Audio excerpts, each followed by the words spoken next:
കളിക്കളത്തിലെ കാവ്യവൽക്കരണം എന്നത് തന്നെയാണ് പ്രതിപക്ഷം ആരോപിക്കുന്നത്.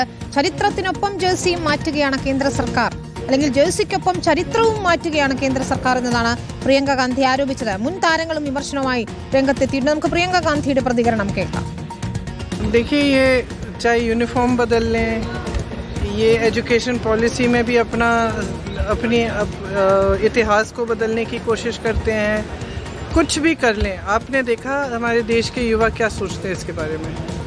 ये देश, इस देश की आज़ादी के लिए जो लड़ाई लड़ी गई वो अहिंसा और सत्य पर आधारित थी. उसमें आरएसएस कहीं नहीं थी और पूरे देश को असलियत मालूम है. और जिनको नहीं पता था उनको आज पता चल रहा है कि इनकी नीयत क्या है.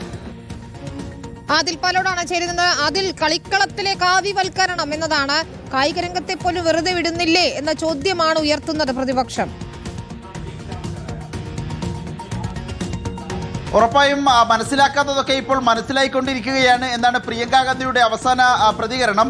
ഇതിൽ തന്നെ ഏറ്റവും പ്രധാനമായി ഇന്ത്യൻ ഹോക്കി ടീമിന്റെ ജേഴ്സി അത് കാവി നിറത്തിലേക്ക് മാറ്റിയതിൽ അതിരൂക്ഷമായ വിമർശനമാണ് കോൺഗ്രസിന്റെ ഭാഗത്ത് നിന്നും വിരമിച്ച മുതിർന്ന ഹോക്കി ടീം താരങ്ങളുടെ ഭാഗത്ത് നിന്നും ഉണ്ടാകുന്നത്. രാജ്യത്തിന്റെ തനിമയും ചരിത്രവും മാറ്റിയെഴുതാനുള്ള RSS BJP ശ്രമങ്ങളുടെ ഭാഗമാണ് ഇത് എന്നതാണ് പ്രിയങ്ക ഗാന്ധി കുറ്റപ്പെടുത്തുന്നത്.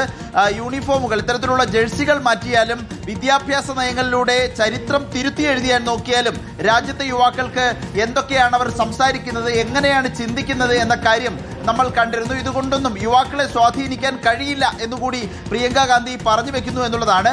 കോൺഗ്രസിന്റെ ഭാഗത്ത് നിന്ന് അതിരൂക്ഷമായ വിമർശനങ്ങൾ പല രൂപത്തിൽ പല നേതാക്കൾ പ്രകടിപ്പിക്കുന്നുണ്ട്. ഇന്ത്യൻ ക്യാപ്റ്റനും ഒളിമ്പ്യനുമായിരുന്ന വീരൻ റെസ്ക്യൂനയുടെ ഒരു പ്രതികരണം അല്പം മുൻപ് വന്നിട്ടുണ്ട്. ഹോക്കി ഇന്ത്യ ഇന്ത്യൻ ഹോക്കിയായി ഒട്ടേറെ നല്ല കാര്യങ്ങൾ ചെയ്തിട്ടുണ്ടെന്ന് സമ്മതിക്കുകയാണ്. എന്നാൽ ഇപ്പോൾ ഉള്ള നടപടി അത് അത്യന്തം നാണം കെട്ട തീരുമാനമാണ് എന്നാണ് മുൻ ക്യാപ്റ്റന്റെ ഇപ്പോഴുള്ള പ്രതികരണം. നീല ആയിരുന്നു വ്യക്തിത്വത്തിന്റെ അടയാളം, ഇന്ത്യൻ ഹോക്കിയുടെ അടയാളം. അത് കാവിയിലേക്ക് മാറ്റുന്നത് അംഗീകരിക്കാൻ കഴിയില്ല എന്ന് തന്നെയാണ്. സമൂഹ മാധ്യമങ്ങളിലും ആരാധകരുടെ ഭാഗത്ത് നിന്നും അതിരൂക്ഷമായ വിമർശനം ഹോക്കി ഇന്ത്യക്കെതിരെ ഉയരുന്നുണ്ട്. എന്താണ് അടിയന്തരമായി നീല ജേഴ്സി മാറ്റി അത് കാവിയിലേക്ക് കൊണ്ടുവരാനുള്ള പശ്ചാത്തലം എന്താണ്, അടിയന്തര സാഹചര്യം എന്താണ് എന്ന ചോദ്യമാണ് സമൂഹ മാധ്യമങ്ങളിൽ ആരാധകരും ചോദിക്കുന്നത്. ഏതായാലും വലിയ വിമർശനങ്ങൾ പല കോണിൽ നിന്ന് ഹോക്കി ഇന്ത്യക്കെതിരെ ഉയർന്നു കഴിഞ്ഞു. ശരി, ആദിൽ പാലോടാണ് വിവരങ്ങൾ നൽകിയത്.